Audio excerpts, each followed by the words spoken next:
Nós vamos falar hoje sobre um aspecto muito interessante do sábado. Nós costumamos dizer que o sábado, ele pertence à lei moral, não é? E aí nós costumamos dizer que existem as leis que são as leis de cerimônia.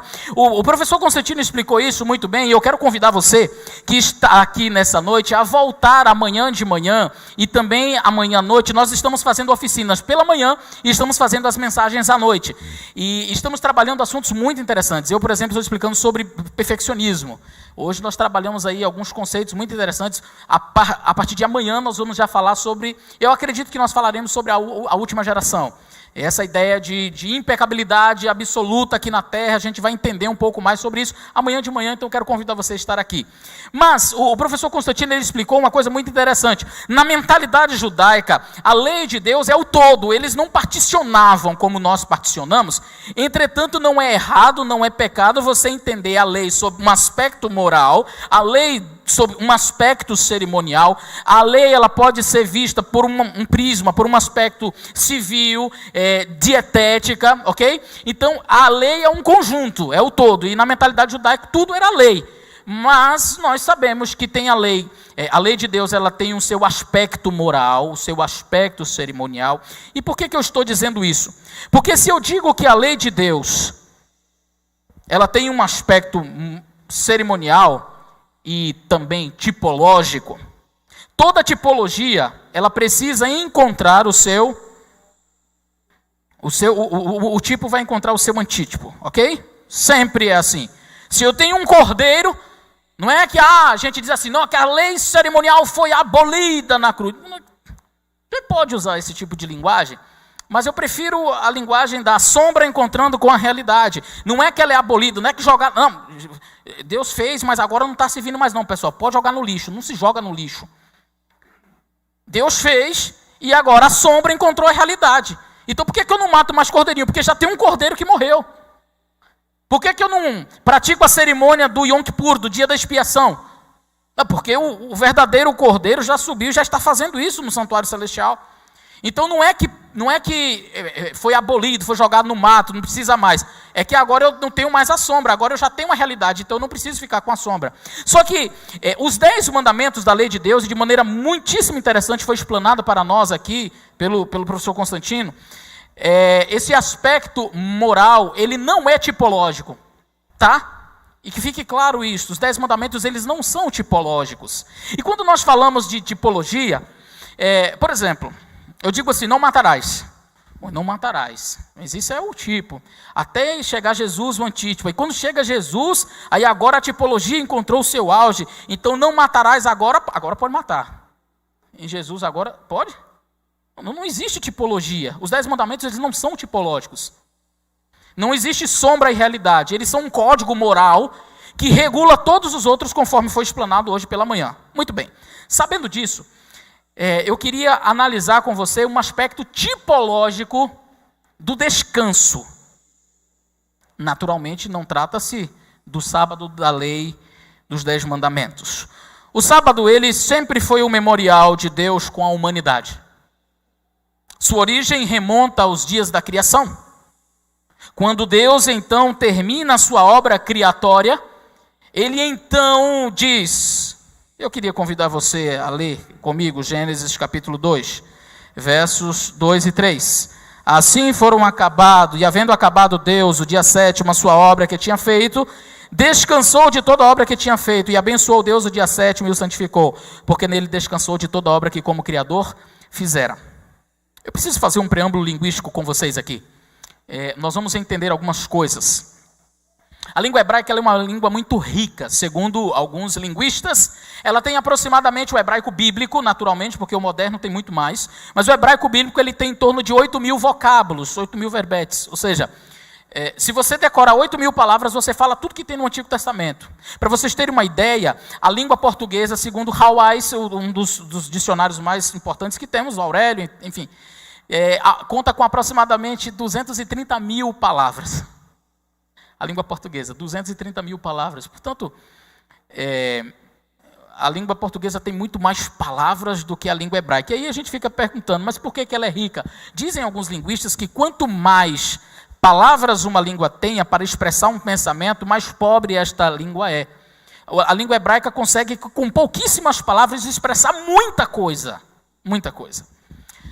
Existem dois tempos principais na língua hebraica, o perfeito e o imperfeito. E aí nós estamos falando de perfeito passado e imperfeito futuro. Está aí o presente é pelo contexto. A propósito, deixa eu aproveitar para fazer uma propaganda, né? No meu canal eu tenho uma playlist onde eu dou aulas de hebraico. É 0800, é gratuito. Se você tiver interesse em aprender hebraico, então entra lá no canal Fala Sério Pastor. Quem conhece o canal Fala Sério Pastor aí? Uou, que legal! Já está fazendo aula, excelência? Muito bom.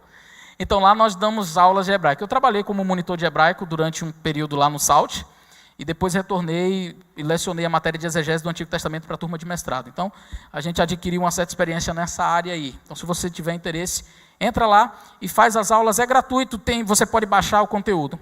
Então, nós temos 2 tempos verbais principais e nós temos 7 troncos verbais. Eu não vou me deter nos detalhes desses troncos verbais, mas para que você entenda, numa linguagem bem simples, quando você vai colocando certos pontinhos em determinada palavra, ela vai mudando o sentido, para ficar fácil. O hebraico ele é escrito de uma maneira diferente da nossa, da língua portuguesa. Escreve de trás para frente e vai cheio de pontinhos. Então, o tronco básico é chamado kal. E eu vou dar um exemplo de um verbo para vocês aqui, o verbo katal, que quer dizer matar. No tronco básico, kal é simplesmente matar. Mas se você colocar, por exemplo, no tronco piel, que é um tronco forte, botando um pontinho bem no meio da raiz do verbo, aí ele já não significa mais matar, agora ele significa assassinar. É matar com força. É porque ele é o intensivo ativo. E aí ele vai se dividindo os 7 troncos no causativo, por exemplo, o hitpael é intensivo reflexivo. Esse é o verbo utilizado quando Enoque e Noé andaram com Deus. É o verbo halar, que é o verbo andar, e ele está no hitpael. E aí diz que quando Enoque andava com Deus, ou seja, era algo intensivo e reflexivo. Na língua portuguesa simplesmente vai estar traduzido assim, andou Enoque com Deus. Mas se você conhecer hebraico, você vai perceber que não é só um andar. É um andar intenso, extremamente intenso e reflexivo. Ou seja, a ação de andar com Deus refletia na vida de Enoque e de Noé. Fantástico, não é? O piel é este tronco intensivo ativo. E aqui tem vários exemplos que eu trouxe para você, em português mesmo. Matar, se for para o piel, assassinar. Quebrar, se estiver no piel, despedaçar. Pedir, se estiver no piel, medingar, é um pedir com muita força. Estudar, se estiver no piel, ensinar. De aluno já vira professor. Só porque está no piel. Tá, bacana, mas é um sermão ou uma aula de hebraico? É um sermão. E por que eu estou dizendo tudo isso? Pode ir, vai com Deus. Depois a gente volta para cá. Por que eu estou dizendo tudo isso para vocês? Porque existem 2... Já é casado, excelência? Então que Deus lhe mantenha bem firme no seu casamento. Se não fosse eu orar pedindo a Deus uma esposa linda para você.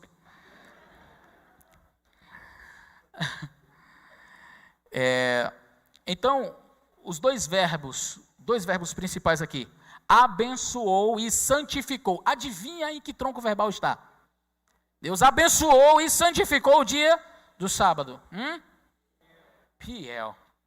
Isso significa que não é um abençoar somente. Não está lá abençoou. É porque na língua portuguesa a gente não tem como traduzir abençoar com força. Então a gente traduz abençoou e santificou.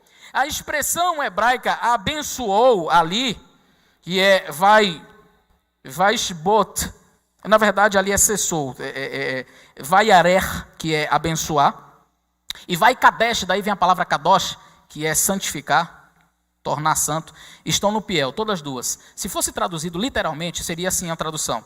Abençoou com muita força, abençoou de um jeito que não tinha mais como abençoar. Toda a bênção possível foi dada naquele momento. Não sobra nenhuma bençãozinha assim, então tem como abençoar, mas um pouquinho não. Foi o limite, foi o total de bênção que foi dado ali. Mas santificou também, a santificação máxima possível foi dada neste momento.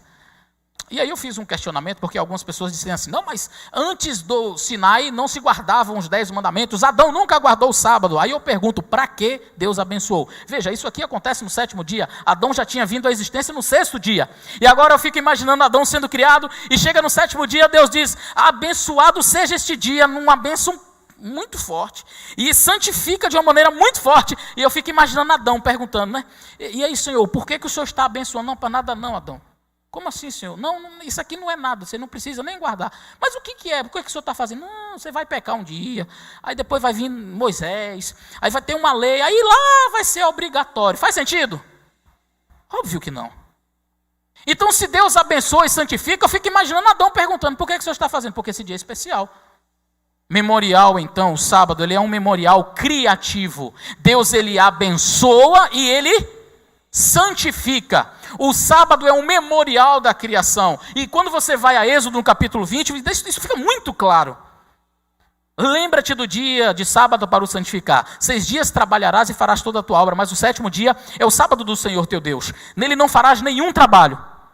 Nem tu, nem teu filho, nem tua filha, nem teu servo, nem tua serva, nem teu animal, nem o estrangeiro das tuas portas para dentro. Por quê? Porque em 6 dias fez, está aí a razão, em 6 dias fez o Senhor os céus, a terra, o mar e tudo que neles há, e ao 7º dia descansou. Por isso, abençoou e santificou o dia 7º, porque nele descansou de toda a obra que como Criador fizera. Então nós temos aqui o sábado como um memorial criativo. Não é algo dado no Sinai, ele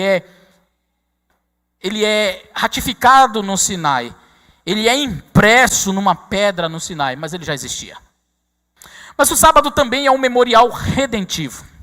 E eu queria convidar você a abrir a sua Bíblia em Deuteronômio, capítulo 5, e o verso 12. Ali é uma repetição. Você sabe, a palavra Deuteronômio é uma palavra grega, mas o livro Deuteronômio em hebraico chama-se Devarim.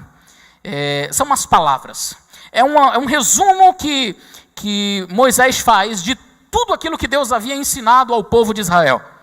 E agora então Deus chega para o povo de Israel através de Moisés, e em Deuteronômio no capítulo 5,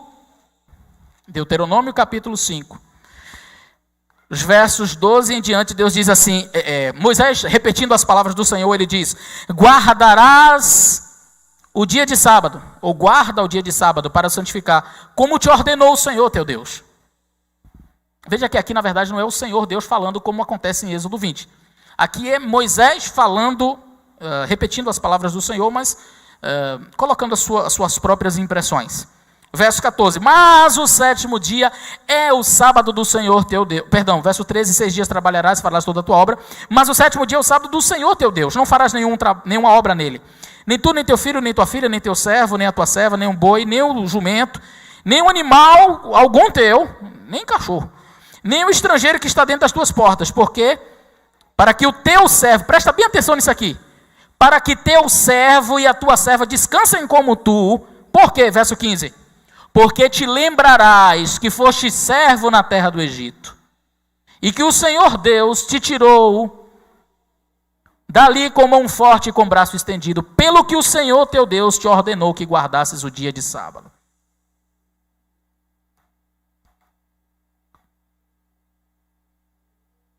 Aqui há um acréscimo informativo dado por Moisés muito significativo. Moisés diz, olha, você vai guardar também para que você lembre quem você era. Você era escravo. Onde? No Egito. A propósito, eu queria fazer um adendo aqui rapidamente com vocês. Presta bastante atenção.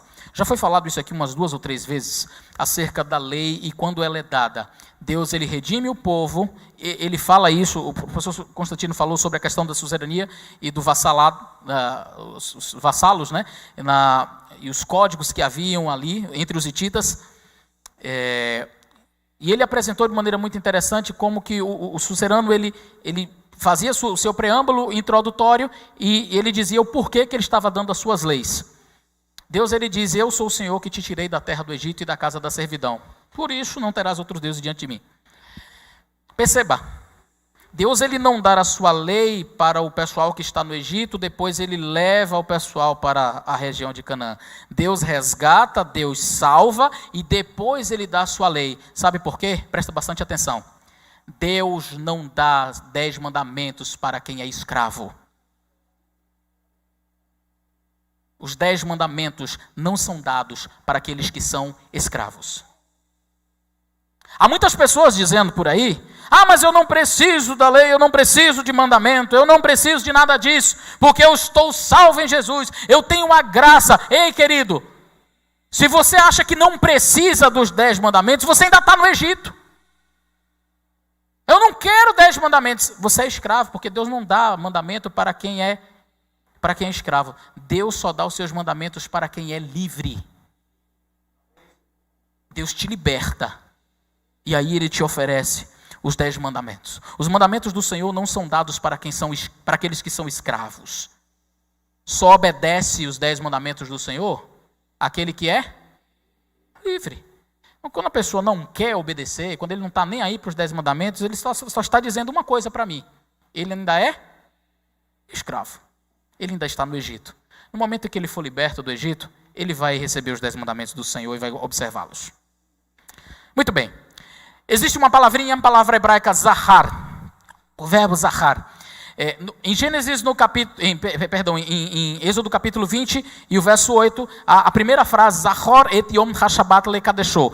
Lembra-te do dia de sábado para o santificar. Zahor é o verbo zahar, lembrar. E é muito impressionante porque nenhum dos mandamentos começa com esse verbo. Lembra-te de não matar. Lembra-te de não roubar. Não, Deus não fala nada disso. Deus diz apenas para este mandamento: lembra-te. E é justamente o que a humanidade esqueceu-se. Bom, também não sei. Ok. Eu mencionei isso aqui, o sábado como memorial redentivo. E agora eu queria analisar com vocês esta progressão aqui no número 7. O número 7, em todo o Antigo Testamento e também no Novo, nós notamos que o número 7, ele é um número especial. Não é uma questão mística. Não trata-se de um misticismo. Apenas trata-se de uma predileção divina. 7 dias na semana, 7 dias antes de começar o dilúvio, a arca repousa no 7º mês, 7 anos de fartura no Egito. Eu poderia ficar aqui a noite toda falando dos 7 em vários momentos na Bíblia. Mas eu queria analisar esta progressão aqui, muito interessante com vocês. O 7º dia da semana, nós já conhecemos. Esse dia é um dia especial, faz parte do decálogo. Ele faz parte da lei sob o aspecto moral. Mas existe, como eu falei, um aspecto cerimonial. E se é um aspecto cerimonial e tipológico, a sombra precisa encontrar a realidade. Sabe qual é o problema? É que algumas pessoas confundem e pegam o sábado que está sob o aspecto moral da lei e querem colocar este sábado como um aspecto tipológico, quando na realidade existe sim um aspecto tipológico no Shabat, mas não, fica bonitinho aí, mas não o sábado da lei moral de Deus, ele não é uma sombra. Em Levítico capítulo 23, o verso 3 diz: 6 dias farás toda a tua obra, mas o 7º dia será o sábado do descanso, santa convocação. Mas existe na Bíblia, e no Antigo Testamento, o 7º mês. E o 7º mês está aqui no livro de Levítico, capítulo 16 e o verso 19. E você pode acompanhar comigo a leitura. Levítico, capítulo 16 e o verso 29 a 31. E diz o texto sagrado: e isto vos será por estatuto perpétuo. No 7º mês, aos 10 do mês, afligireis a vossa alma. Nenhum trabalho fareis, nem o natural, nem o estrangeiro que peregrina entre vós. Porque nesse dia se fará expiação por vós, para purificar-vos.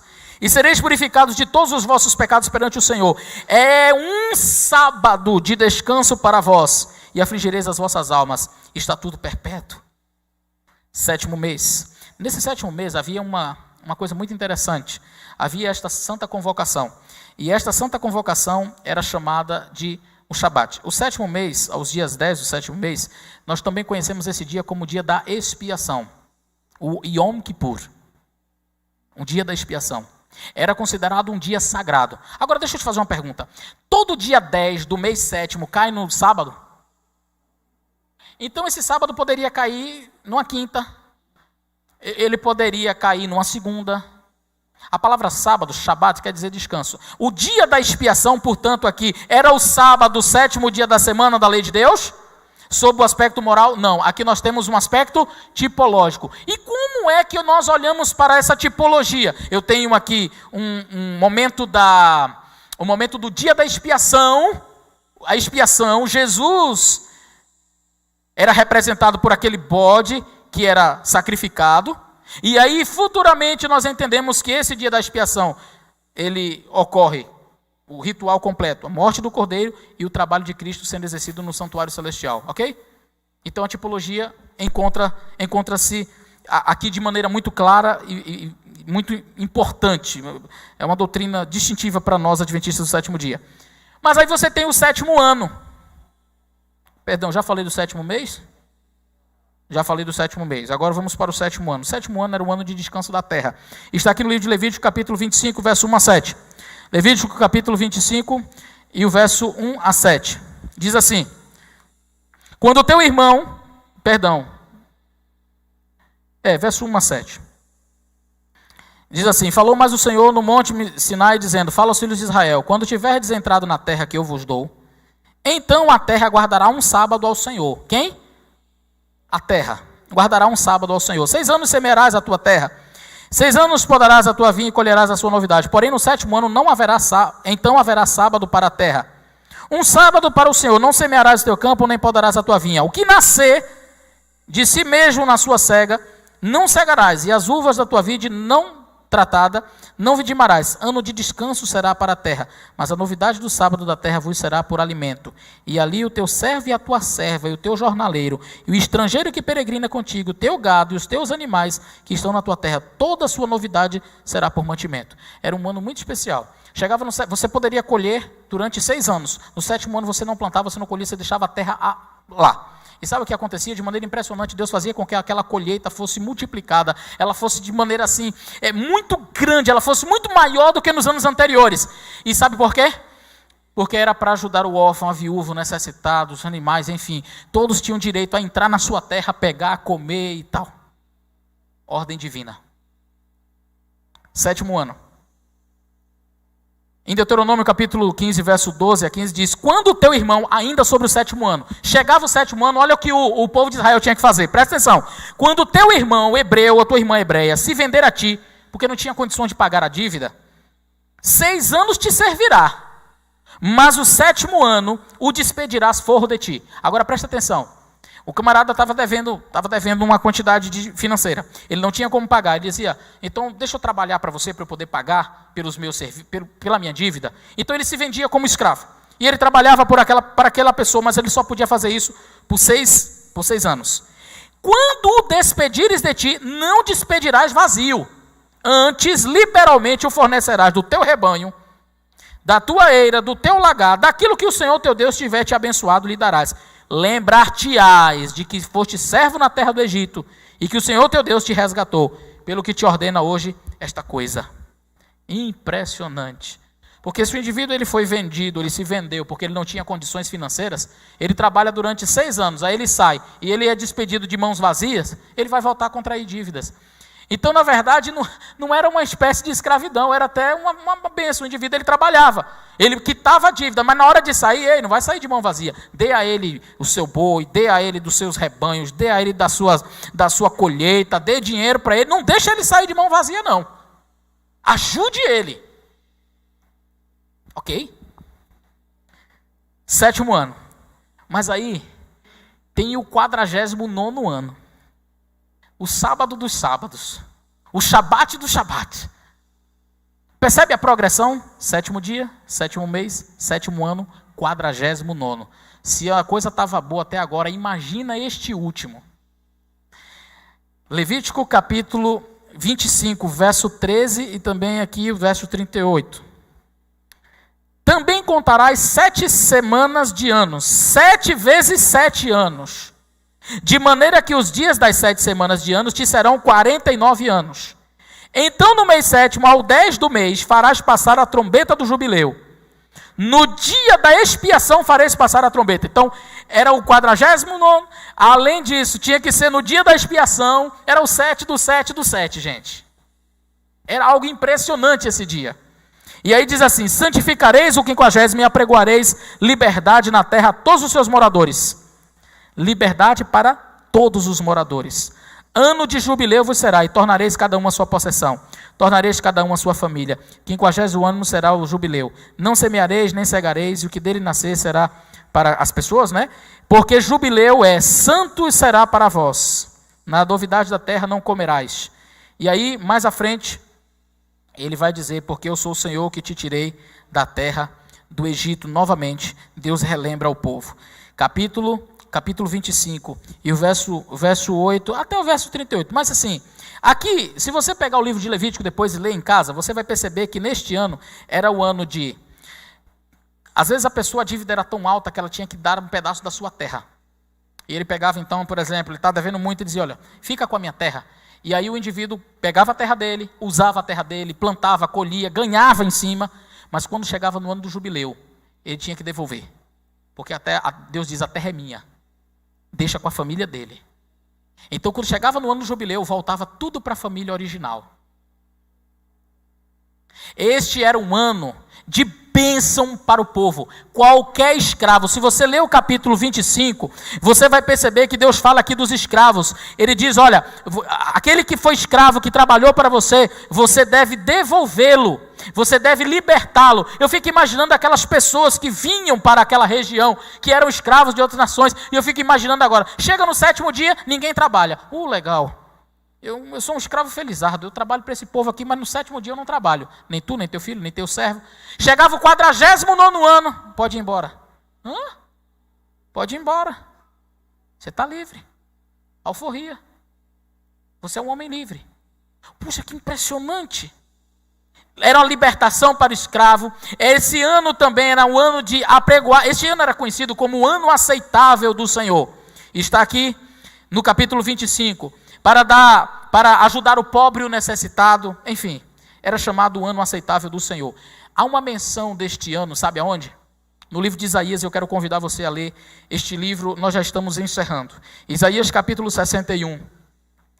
E aqui nós estamos indo para o clímax dessa mensagem. No livro de Isaías 61, o texto diz assim, verso 1.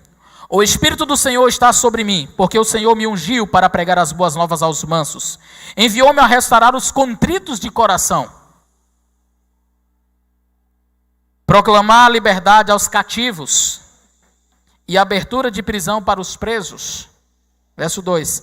A apregoar o ano aceitável do Senhor, da vingança, o dia da vingança do nosso Deus, e consolar todos aqueles que estão tristes. Essas características, elas são descritas em Levítico, no capítulo 25. Liberdade aos cativos, soltar aqueles que estavam presos. E existem alguns comentários bíblicos, não adventistas, mas que falando sobre isso eu acho muito interessante. Alguns comentários bíblicos chegam a dizer claramente que este texto, olha só, eu vou ler aqui para vocês o texto de Wisby. Ele diz o seguinte: o contexto dessa passagem de Isaías é o ano do jubileu. A cada 7 anos os judeus deviam observar o ano sabático e deixar a terra descansar. Depois de 7 anos sabáticos, ou seja, 49 anos, deviam celebrar o 50º ano como o ano do jubileu. Nesse ano todas as dívidas eram canceladas, todas as terras eram devolvidas aos seus proprietários originais, escravos eram libertos e todos podiam recomeçar. Era a maneira de o Senhor equilibrar a economia e evitar que os ricos explorassem os pobres. Era apregoado o ano aceitável do Senhor. Era o sábado dos sábados. Era o 49º. Era o ápice dentro da festividade de Israel. As duas festas se encontravam, expiação e ano jubileu. Acontecia tudo no mesmo dia. E quando coincidia de cair no 7º dia da semana, a festa era triplicada. Era algo impressionante. Bom, o ano aceitável do Senhor, o ano do jubileu. Era o descanso da terra. E Isaías fala que era para dar cura, era para promover liberdade, era para ajudar o necessitado. Agora, como foi que Cristo interpretou esse texto de Isaías? Vamos ler?